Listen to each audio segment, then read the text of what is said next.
수호를 없애도록 매우 비판적으로 보수적으로 비판해 주는 것이 맞습니다. 왜냐하면 진상이 규명이 안 됐기 때문에, 부정선거 주범들이 아직도 멀쩡히 살아있기 때문에, 만약에 김민전이가 개정 법률을 가져온다면 그 개정된 내용에 따라서 맞추어서 부정을 하려고 시도하기 때문에 우리는 김민전의 공직선거법 개정안은 더욱 엄격하게 평가해야 되고 더욱 보수적으로 비판하는 것이 옳습니다. 긍정적으로 봐주면 안 되죠. 왜냐하면 적들이 아직 그대로 있거든요. 그 적들이 그걸 이용하려고 덤비들기 때문에 그건 더 새로운 위험이 생길 수가 있습니다. 오히려 선거 부정, 선거 범죄를 더 조장하고 더 은폐를 더 쉽게 만들 수가 있습니다. 그다음에 이제 근본적인 의문점이 하나 있죠. 김민전이가 사실 무슨 법률 전문가도 아니고요. 공직선거법 일부 개정안에 대해서 많이 연구를 했을 리도 없거든요. 그럼에도 불구하고 7월 18일자로 국회에다가 직접 의안번호로 해서 일부 개정안 법률안을 제출했습니다. 그런데 22대 국회의원의 임기가 5월 30일 날 시작을 했습니다. 그러면 불과 한 달이거든요. 6월달 한 달. 6월달 한 달 동안 김민전이가 무슨 수로 저 법령을 다 연구를 해서 이렇게 법안까지 다 만들 수가 있었을까요? 미리 준비가 됐던 거죠. 미리. 누가 했을까요? 국민의힘 당 내부에서 했을까요? 아니면 국회 사무처의 법제실에서 했을까요? 아니면 선거관리위원회 중앙선관위 놈들이 미리 만들어줬을까요? 어떻게 됐을까요? 여러분들 어떻게 생각하십니까? 국회의원 임기도 시작하기 전에 김민전이가 저걸 미리 연구할 수는 없거든요. 지가 어떤 조직, 인적, 물적 조직이 없죠. 그런데 미리 저걸 준비하고 있다가 한 달 사이에 저걸 다 만들었다? 쉽지 않죠. 저건 미리 누군가 미리 준비해 준 겁니다. 그렇게 보는 게 맞죠. 누가 준비해 줬을까요? 국회에서 해줬을까요? 국회에는 그 법제실이라는 조직이 있습니다. 법제실에서는 의원들, 각 국회의원들의 의뢰를 받아서 입법 조사를 합니다. 그런데 그 기간이 굉장히 오래 걸립니다. 법이라는 게 국민의 여러 가지 생활관계가 복잡하게 얽혀있기 때문에 쉽게 고칠 수가 없습니다.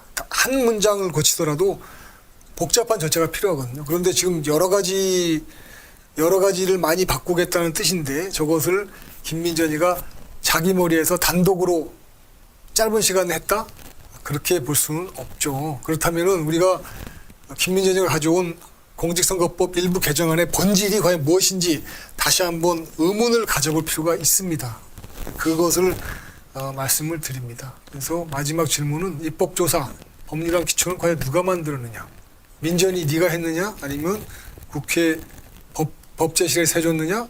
아니면 중앙선관위에서 해줬느냐? 아니면 제3의 우리 김건희 여사가 말씀하신 무슨 상황이라든지 대통령 위에 있는 권력이 해줬는지 저는 그것이 궁금합니다. 그래서 토론을 하면 민전이에게 그걸 물어볼 겁니다.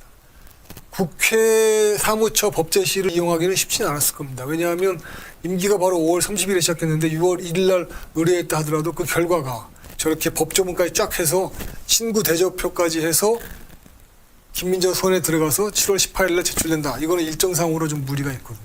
그러면은 중앙선관위에서 만들어졌을 확률도 있고요. 아니면 국민의힘 자체적으로 미리 짜놓을 수도 있고요. 아니면 다른 놈들이 만들어서 줄 수도 있겠죠. 그런데 김민전이의 단독 솜씨는 아닌 것이 확실합니다. 그러니까 더욱 의심해 볼 필요가 있습니다. 네. 그래서 결론적으로는 수사를 통한 진상규명과 선거범죄 책임자들에 대한 처벌이 우선되어야 된다. 그래야 거기에 따른 처방과 진단이 나올 수 있기 때문입니다. 그런데 그거 없이 민전이가 자기 스스로 문제를 처방하고 문제를 진단하고 거기에 맞춘 처방을 냈다? 먹힐 리가 사실 없죠. 먹힐 리가 없습니다. 그럼에도 불구하고 저희는 김민전과 토론을 제안을 했고요. 토론을 적극적으로 그리고 긍정적으로 임할 생각이고요. 김민전의 입장도 충분히 들을 생각입니다. 그러니까 토론 제안에 응하시기 바랍니다. 그 토론에 많은 분들 거기 그 김민전을 지지하는 많은 분들 그리고 어제 또 방송을 하신 우리 민경욱 대표님 이런 분들 다 같이 모여서 해도 좋습니다. 저희들은 그 열린 토론에 얼마든지 환영합니다. 저희들 진격의 변호사들의 입장은 그렇습니다. 김민전이가 문제에 대한 진상 규명도 없이 자기 나름대로 진단하고 처방을 낸 공직선거법 일부 개정안은 별로 의미가 없다. 그러고보다는 차라리 이번에 김민전이가 출마했던 최고위원 또는 당대표 경선의 부정을 문제제기하고 다투는 것이 좋겠다. 그런 의지 없이 공직선거법 일부 개정안 내는 것만으로는 해결될 수가 없다. 그렇게 판단이 됩니다. 그리고 또 무엇보다도 법을 아무리 바꾼다 한들 국민의힘 당 자체에서 그리고 국민의힘의 공천을 받은 공직 후보자들이 있을 수 없는 선거 결과가 나와도 불복하지 않습니다. 그러면은 법을 백날 천날 바꿔도 아무런 소용이 없습니다. 결론부터 말씀드리면 김민전이가 원하는 대로 법이 바뀌었다고 가정해 보겠습니다. 그래서 또 찌째명이하고 원희룡이가 개항을 해서 붙었는데 찌째명이가 이겼습니다. 부재자 투표에서 압도적으로 많이 받아서요. 사전 투표에서 표를 많이 받듯이. 그러면은 국민의힘 놈들은 뭐라고 하겠습니까? 김민전이는 뭐라고 하겠습니까? 부재자 신고하고 부재자 투표하는 사람들은 원래 찌째명이를 지지하는 사람들이야. 원래 사전 투표했던 사람들이 부재자 신고를 해. 그러니까 찌째명이가 이기는 건 당연해. 우리 선거 불복 안 해. 선거 무효 소송 안 해. 그냥 수긍할 거야. 그리고 우리가 잘못했다고 그럴 거야. 이렇게 나오지 않겠습니까? 그럼 법을 바꾸는 게 무슨 소용이 있습니까? 싸우지 않는 놈들은 법을 바꿔봐야 백날 천날 아무런 소용이 없습니다. 김민전이는 엉뚱하게 공직선거법 개정안을 제출해서 우리들을 분열시키고 그리고 조삼모사해서 이 우리의 부정선거 투쟁 동력을 약화시키려고 하지 마시고 당내 경선부터 싸우고 22대 총선 결과에 대해서부터 싸우세요. 수사하라고 요구하고 싸우세요. 그래야 됩니다. 그러지 않으면 어떤 말을 해도 받아들일 수가 없습니다. 네, 이렇게 슬라이드가 구성이 되어 있고요. 좀 구체적으로 법률을 보면서 설명을 좀 드리겠습니다.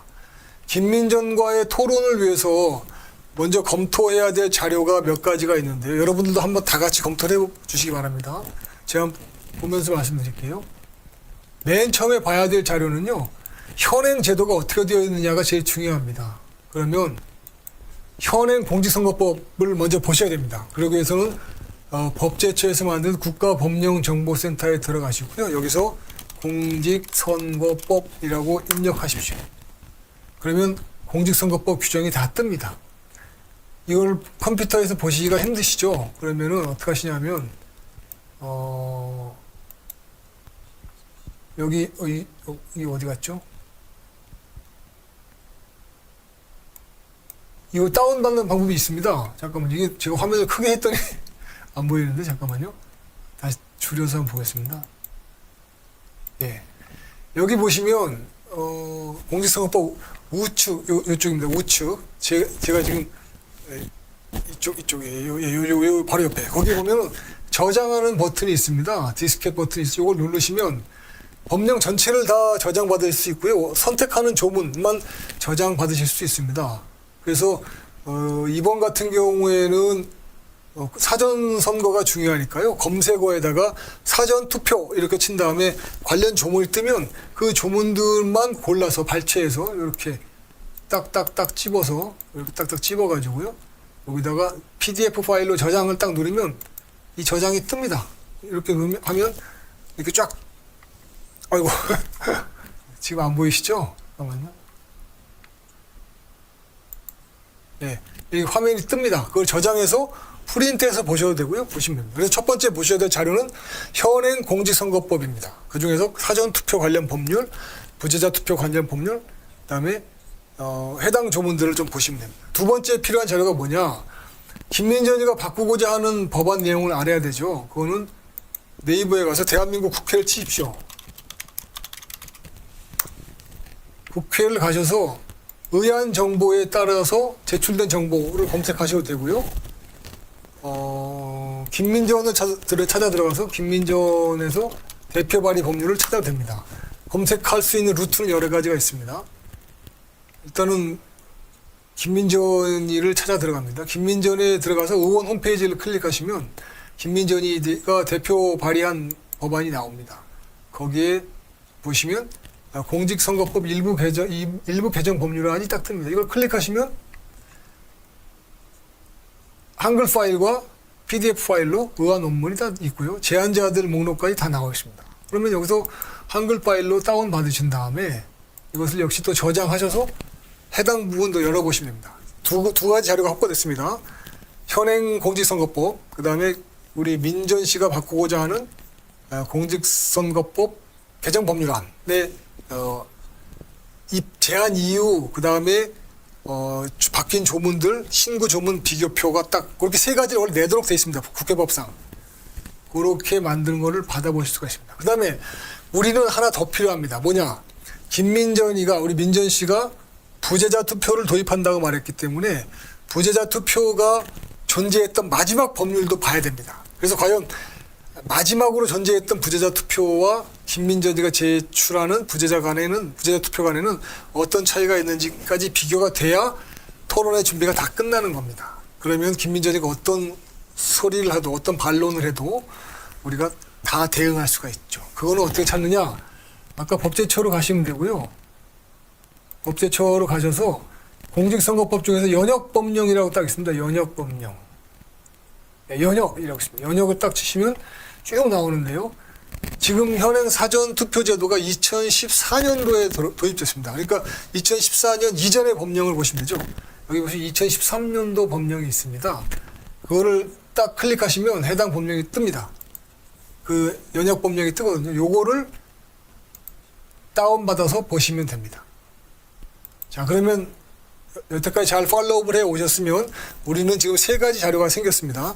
현행 공직선거법 법률, 그 다음에 김민전이가 국회에 제출한 공직선거법 개정 법률 안, 그 다음에 사전투표가 도입되기 직전에 부재자 투표 제도에 관한 법률, 2013년도 법률입니다. 이렇게 세 가지 자료가 있고요. 요걸 보시면 김민전이가 어떤 꼼수를 부리고 있는지 금방 아실 수가 있습니다. 네, 이렇게 준비가 되면 이제 슬라이드를 보면서 설명을 좀 올리겠습니다.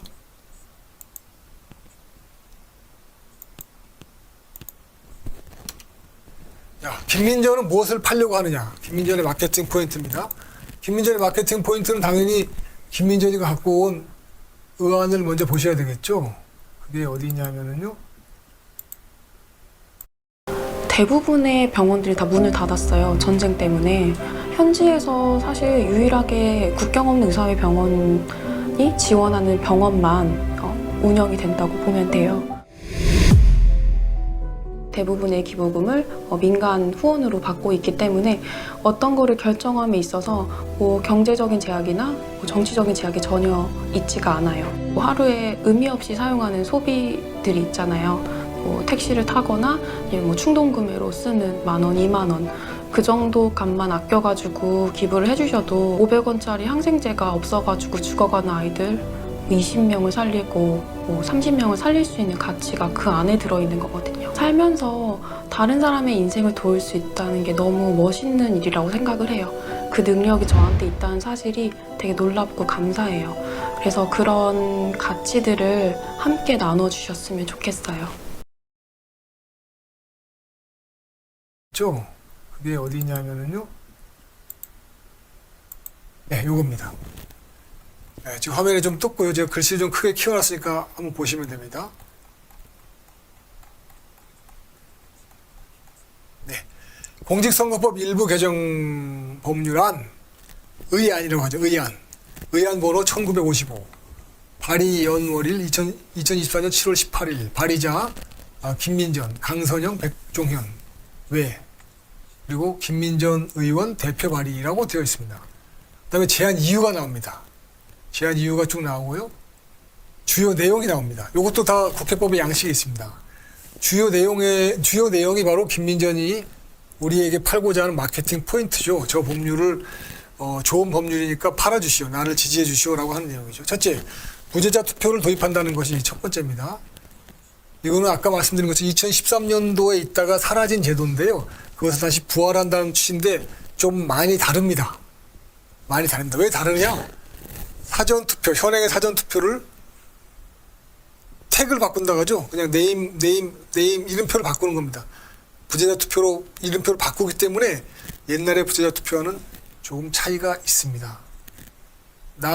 그다음에 여기 보시면 부재자 투표는 선거일 전 4일부터 이틀 동안 부재자 투표에서 실시한다라고 되어 있습니다. 그럼 결국 사전 투표죠.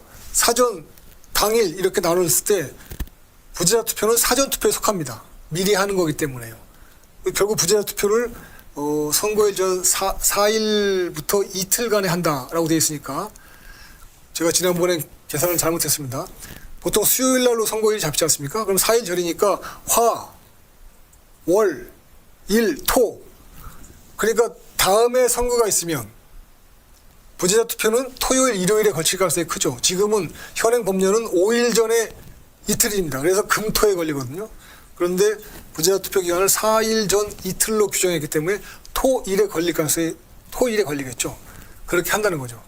어쨌든 간에 당일 투표와 대비해서 부재자 투표는 선거일 투표 이전에 나흘 전에 하는 사전 투표인 거는 성질상 바뀌는 게 없습니다. 미리 하는 투표입니다. 사전에.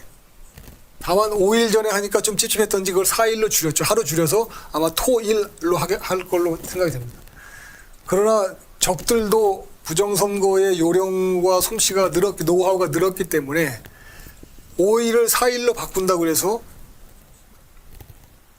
크게 어려움이 있을 거라고 생각하지 않습니다. 어쨌든 간에 저 내용이 포함되어 있습니다. 그 다음에 김민전이가 팔고 있는 것 중에 하나는 사전투표 제도를 폐지한다가 나오고요. 다가 부재자 투표 기간 및 선거일의 선거 시간을 6시부터 8시까지로 좀 늘린다는 거죠. 지금 오후 6시에 끝났으니까 7시부터 6시까지인데 앞으로 6시로 당기고 그다음에 6시에 끝나는 거를 저녁 6시에 끝나는 거를 저녁 8시 20시로 늘린다는 뜻이죠. 투표 시간 더 길게 하겠다 이런 뜻이죠. 그다음에 개표는 개표관리관의 감독하에 각 투표소에서 실시한다. 그러니까 개표소에서 바로 투표한다라는 말이죠. 그렇다고 해서 선거구 개표가 사라진 건 아닙니다. 그것도 같이 있습니다. 투표소 또는 개표소에서 개표 결과. 여기 보시면 투표소의 개표, 개표소의 개표라고 되어 있죠. 그러니까 투표소 개표도 있고요. 개표소 개표도 있습니다. 개표소 개표는 어떤 게 될까요? 부재자 투표 같은 게 되겠죠. 거소 투표, 선상 투표 이런 것들은 개표소 투표가 되는 겁니다. 그러면 당일 투표는 투표소 투표가 되어 있고요. 부재자 투표는 개표소 투표가 되겠죠. 그렇게 따졌을 때 당연히 개표소 투표, 부재자 투표가 시지명에게 유리하게 나오도록 적들은 만들지 않겠습니까? 그 점을 주의하셔야 됩니다. 그리고 지금 이제 우리 민전 씨가 제안한 개정 법률안에 따르면 최고 득표를 얻은 자와 차순위 득표자의 차이가 0.5%포인트 이내이면 재검표를 선언하고 현장에서 재검표를 한다. 다시 한번 카운팅해 본다라는 걸 새로 넣습니다. 이걸 마치 이걸 조삼모사라고 저는 한다고 생각이 들어요. 이런 거 당일 투표는 투표소에서 개표하는 걸로 하고 그다음에 저렇게 일정한 요건을 갖춘 경우에 자동 재검표를 하는 걸 넣음으로 인해서 마치 대단한 인센티브를 주고 부정선거가 일어나지 않을 것처럼 말하는 거. 그거 되겠죠. 그런데 이제 현실적으로 보면은요, 민전 씨의 마케팅 포인트에 문제가 있습니다. 일단 당일 투표에서는 지금 부정이 있는지 없는지 아직 확인된 바가 없어요. 의심은 하고 있지만 어쨌든 간에 당일 투표는 그냥 바로미터로 기준으로 스탠다드로 보고 있습니다. 당일 투표와 사전 투표를 비교하고 있으니까요. 그래서 당일 투표를 현장 개표하는 것, 그거는 크게 선거 부정을 방지하는 데 도움이 된다고 생각하지 않습니다. 또 하나, 0.5%포인트로 득표차가 나는 경우가 21대, 22대 없었죠. 저런 경우가 없었습니다. 저렇게까지 아슬아슬하게 표 차이를 만들지 않죠. 선거 부정을 하는데 굳이 그렇게 하겠습니까? 오히려 3구 대선에서 표 차이가 아주 매우 작았죠. 찌쩌명이하고 윤석열이가. 그럼에도 불구하고 찌쩌명 쪽에서 그냥 승복했습니다. 왜냐? 그걸 까면 깔수록 지들의 부정이 더 드러나기 때문이죠. 그래서 우리 미디어 A의 오근호 대표는 3구 대선은 무효다라고 계속 주장하고 계시죠. 그리고 소송도 제기해 놓고 계시고요. 저도 그 주장에 동감을 합니다. 찌쩌매가 근데 승복했어요. 그놈들이 그렇게 승복할 놈들입니까? 투표에서 지면 폭력으로라도 선거 결과를 뒤집으려고 하는 놈들이 양아치 북한 노동당 빨갱이 놈들이지 않습니까? 그런데 3구 대선을 찌쩌매가 말없이 승복했습니다. 그 이유는 열어보면 부정인 게 나오기 때문이죠. 열어보면. 그래서 그랬습니다. 그러니까 근데 저런 경우도 잘 없죠. 그러니까 별로 현실성이 없는 것을 두 개를 넣고 별 도움이 안 되는 걸 두 개를 넣고 큰 선물을 주는 것처럼 하는 건 조금 못마땅합니다. 그러나 저걸 또 높은 점수를 주는 분들도 계셔서 일단 알고 있어야 됩니다. 그래서 일단은 인정하겠습니다. 저런 걸 넣는 것 자체는 잘했다. 우리 민전이 잘했다. 칭찬을 해주겠습니다.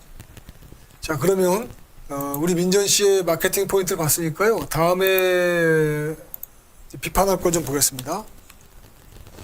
사전투표를 폐지했다고 말하지만 사실은 이름만 바뀌었다. 사전투표가 부재자 투표로 이름만 바뀌었다. 그리고 한 가지 허들을 더 만들어놨을 뿐이다. 어떤 허들이냐? 시군구 행정기관입니다. 시군구 행정기관의 홈페이지에 들어가서 인터넷으로 부재자 투표 신고를 할 수 있게 만들어놨습니다. 그러면 그 행정청에서는 시군구 행정청에서는 부재자 신고자 명단을 만들어서 시군구 선거관리위원회로 사본을 보내주도록 법을 만들어놨습니다. 그러니까 행정 전산망하고 선관위 전산망이 연결되어 있지 않습니다. 이 미디어 A 오근호 대표가 늘 강조하시는 건데, 그래서 실제로 사전 선거 때 신분증을 리더기에 넣어도 이게 동일인 여부, 중복 투표 여부가 체크되지 않는다는 겁니다. 행정자치부의 주민등록망과 전산 연결이 되어 있지 않기 때문이라고 합니다. 근데 지금 저 설명드린 것처럼 부재자 투표 신고를 시군구 행정청, 행정기관의 지자체의 홈페이지에 신고를 하더라도 그것이 자동으로 전송돼서 공유되는 것이 아니고 행정기관에서, 지자체에서 그 명단을 만들어서 그 사본을 시군구 선관위로 넘겨주어야 되도록 되어 있습니다. 그거 하나만 하면 사전투표와 아무런 차이가 없습니다. 그리고 그 자체가 너무 쉽습니다. 그런데 옛날에 2013년도 부재자 투표는 어떻게 했냐면요. 반드시 서면으로 하도록 해요. 서면으로 해서 부재자 투표가 접수가 되면 시군구 선관위에서는 그 사람들에게 투표용지하고 회성용 봉투를 미리 다 보내줍니다. 부재자 신고한 사람들에게 회성용 봉투와 투표용지를 다 미리 보내줍니다. 그러면 부재자 투표 신고한 사람들 그걸 갖고 있다가요. 부재자 투표하는 날에 부재자 투표소에 가서 거기서 받는 게 아니고요. 자기가 이미 받은 거, 우편을 받은 거에다가 찍어서 회성용 봉투에 넣어서 투표하고 오는 겁니다. 옛날에는 2013년도 이전에는 그렇게 부재자 투표를 했습니다. 근데 지금은 어떻게 하느냐? 시군구 행정청에다가 홈페이지에 내 이름, 주소, 연락처만 넣으면 부재자 투표, 사전투표처럼 가서 하는 겁니다.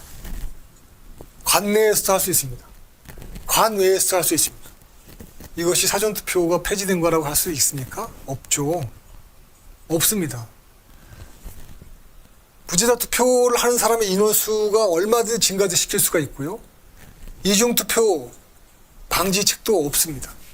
오히려 저렇게 만들어 놓으면 선거 범죄자들은 선거 인수를 늘리고 선거 투표지를 위조하는 게 훨씬 더 쉬워집니다. 그런 문제점이 있습니다.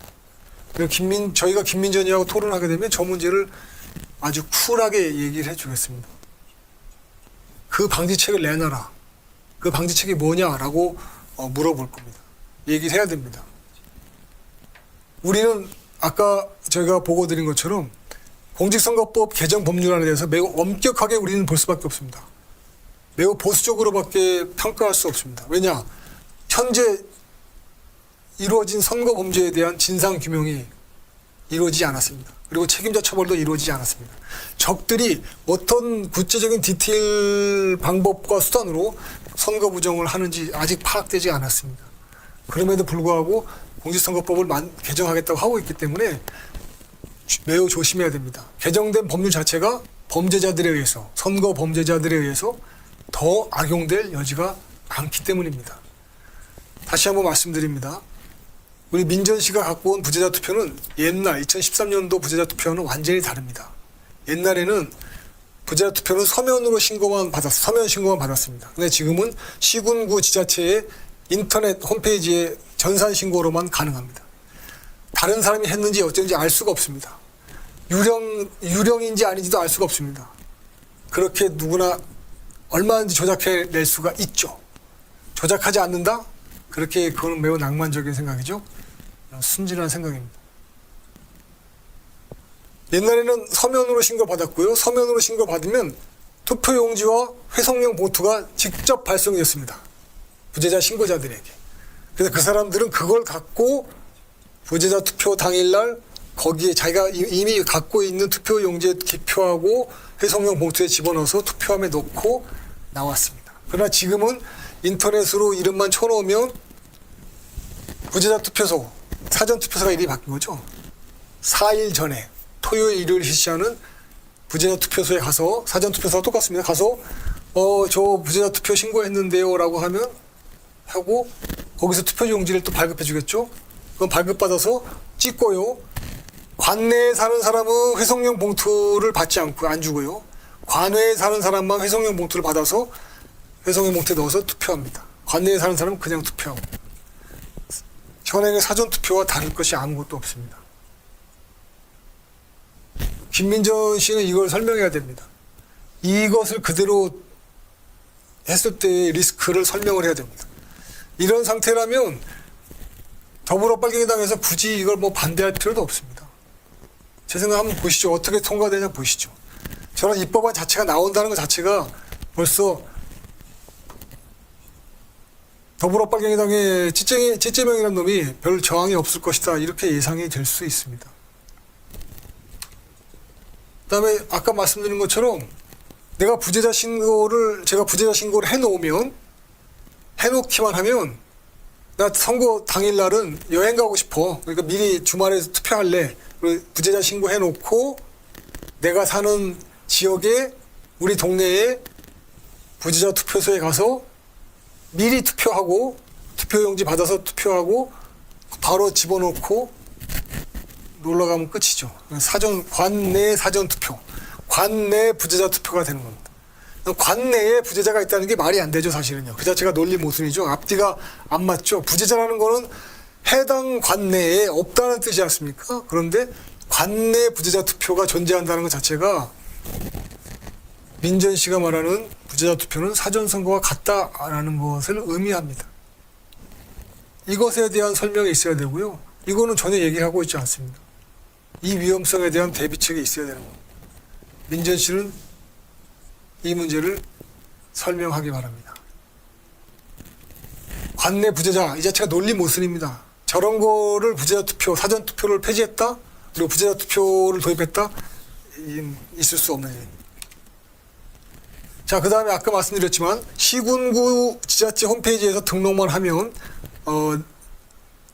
관내 부재자 투표 당일날 다른 데 가서도 다른 지역의 부재자 투표소에서 투표하면 됩니다. 그러면 똑같이 현행 사전 투표처럼 똑같이 투표용지 발급받아서 회성용 봉투 발급받아서 기표하고 회성용 봉투에 넣으면 우편을 통해서 자기 지역구로 돌아가게 되어 있습니다. 관내 사전 투표와 꼭 같습니다. 차이가 없죠. 그리고 사전 투표의 위험성을 줄인다는 의미에서 사전 투표를 폐지하겠다는 건데 똑같은 기능을 하는 부재자 투표, 관내 부재자를 둔다는 것은 사실은 아무런 효과가 없다는 것이 저희들의 판단입니다. 김민전 씨 의견이 다르다면 우리한테 알려주시고요. 토론을 한번 해봅시다. 그래서 그 선거 범죄를 밝히고 선거 범죄를 막을 수 있는 방법을 한번 머리를 맞대고 합리적으로 한번 찾아보도록 합시다. 아무런 의미가 없습니다. 아무런 의미가 없습니다. 자, 그 다음에 또 하나 있습니다. 부재자로 신고를 했지만 아무런 제한 없이 그냥 아예 나 마음이 바뀌었어. 선거 당일날 가서 당일 투표할래. 라고 해도 아무런 문제가 없습니다. 그러나 2013년도는 다릅니다. 부재자 신고를 한 사람은 부재자 투표만 할 수 있습니다. 2013년도 법률은 그렇습니다. 그런데 지금은 아무런 제한 없이 당일 투표 그냥 할 수 있습니다. 마음만 바뀌어도 단순 변심으로 인한 반품 가능하고 똑같은 겁니다. 저게 어떤 문제를 일으킬지 여러분들은 충분히 짐작하실 겁니다. 어떤 사람이 내 이름으로 부재자 투표를 해도 당일 투표를 내가 또 할 수 있다는 뜻입니다. 걸리지 않는다는 뜻이죠. 현행은 종종 당일 투표하러 갔는데 사전 투표가 돼 있다고 알려주는 경우가 있었거든요. 근데 지금 저렇게 되면은 그렇게 크로스 체크될 가능성도 없는 거죠. 누구나 할 수 있으니까요. 오히려 심각한 문제를 초래할 수 있습니다. 굳이 저 규정을 두는 이유를 모르겠습니다. 2013년도에는 다시 말씀드립니다. 부재자 투표 신고한 사람은 부재자 투표만 할 수 있습니다. 예외가 몇 가지가 있는데요. 그 예외는 뭐냐 하면은 투표용지와 회성용 봉투를 미처 못 받은 경우, 그 다음에 받았지만 그거를 직접 반납하는 경우, 이것만 가능합니다. 그러니까 오히려 엄격하죠. 근데 지금은 어떠한 제한 없이 단순 변심만으로 당일 투표가 무제한으로 가능합니다.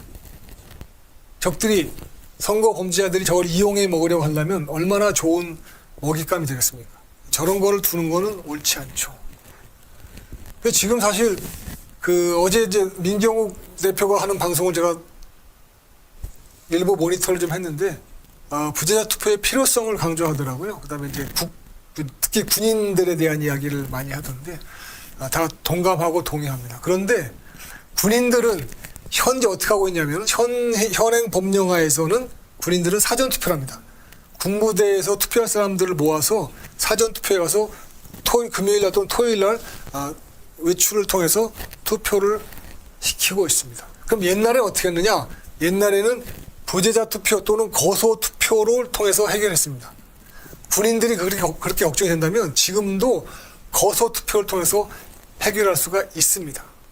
거소 투표는 어떻게 하고 있느냐? 지금도 거소 투표 제도가 있습니다. 없는 게 아니에요. 있습니다.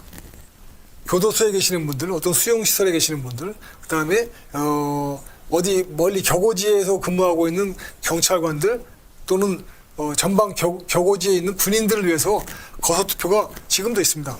거소투표는 부재자 투표와 절차가 비슷해요. 근데 거소투표 신고를 하면 됩니다. 서면으로 하게 돼 있습니다. 그래서 투표용지와 회성용 봉투를 받습니다. 거기에 기표를 해서 반송해서 보내면 됩니다. 그게 바로 거소투표의 형식입니다. 군인들의 투표권을 보장하고 싶다면 거소투표를 통해서 해결할 수 있고요. 민전이가 말하는 식의 부재자 투표를 광범위하게 도입할 어떠한 이유도 없습니다. 대한민국처럼 이렇게 좁은 나라에서 일일 생활권인 나라에서 부재자가 얼마나 생기겠습니까? 부재자 투표를 저렇게 무한 확대하는 것은 옳지 않다. 오히려 원칙대로 부재자 투표는 현행 있는 선상 투표와 거소 투표로 제한해서 흡수하고 사전 투표를 완전히 없애고 다음에 당일 투표만 하는 게 맞고요. 당일 투표하는 게 많이 참가 못한다 그러면 이틀 연속 잇따라서 당일 투표를 하면 됩니다.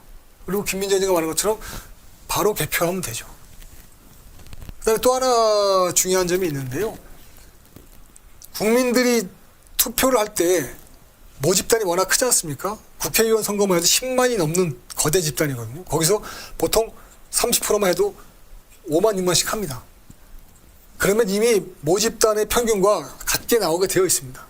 거기서 샘플을 더 추가한다고 해서 결과가 바뀌지는 않습니다. 그렇기 때문에 30% 투표율에서 40% 늘린다고 해서 결과가 사실 더 바뀌지 않습니다. 굳이 선거 투표율을 더 높이기 위해서 부재자 투표, 사전 투표 이런 걸 통해서 확대할 필요가 없습니다.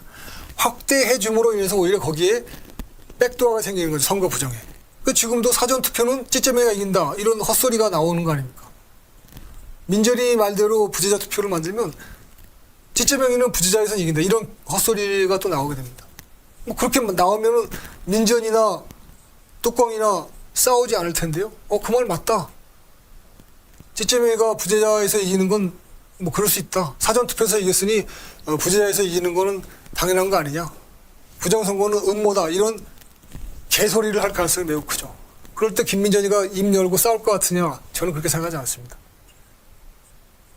그래서 지금 김민전이는 엉뚱한 소리에서 우리들을 분열시키고 부정선거 투쟁의 동력을 약화시키려고 하지 말고 헛짓하지 말고 당내 경선 부정 문제에 싸워라. 그리고 22대 총선의 선거 부정을 밝히기 위해서 싸워라. 수사를 요청해라. 단식 농성을 하든지 하라. 그럼 사람들이 지지할 것이다. 그렇게 어려운 일은 하지 않고 쉬운 일로 찌찌명의 지원을 받아서 또는 국회 뚜껑이라는 놈의 지원을 받아서 공직선거법 일부 개정 법률안을 만들어서 마치 거대한 일을 하는 것처럼 우리 활동가들을 분열시키고 그다음에 우리의 부정선거 투쟁 동력을 약화시키려고 하는 이런 간첩 같은 짓을 하면 안 된다. 하는 것이 결론입니다. 자, 마지막으로 다시 한번 말씀드리겠습니다. 이번에 김민전이가 갖고 나온 공직선거법 일부 개정 법률안 2024년 7월 18일 날 직접 제출했습니다. 저 준비 기간이 얼마나 걸렸겠습니까? 민전이가 임기가 시작된 게 5월 30일입니다. 6월 한 달 동안 저걸 지 혼자 준비할 수 있었을까요? 아니죠. 저건 미리 준비되어 있었을 겁니다. 국회 법제실에서 이미 만들어 놓고 있을 수도 있었고요. 중앙선거관리위원회에서 진놈들이 눈 가리고 아웅을 하기 위해서 미리 만들어 놓았을 수도 있습니다. 그 비밀이 어떤 게 진실인지 지금은 모릅니다. 그러나 저는 민전 씨한테 저것도 물어볼 생각입니다. 언제 네가 저걸 이렇게 다 만들었느냐. 언제 저거 다 연구해서 저렇게 다 만들었느냐. 근데 민전 씨가 하는 말을 들어보면 공직선거법에 대해서 그렇게 숙지하고 있는 느낌이 안 들거든요. 옛날에 지가 뭐 어디서 봤다고 하는 것처럼 뭐 서구에서 사전투표하는 나라가 없다. 뭐 이런 식의 일반론적인 것만 알고 있는 것 같더라고요. 그냥 구체적인 내용은 이해하지 못하는 것 같은데 누가 저렇게 만들어줬느냐 이거죠. 누가 만들어줬느냐.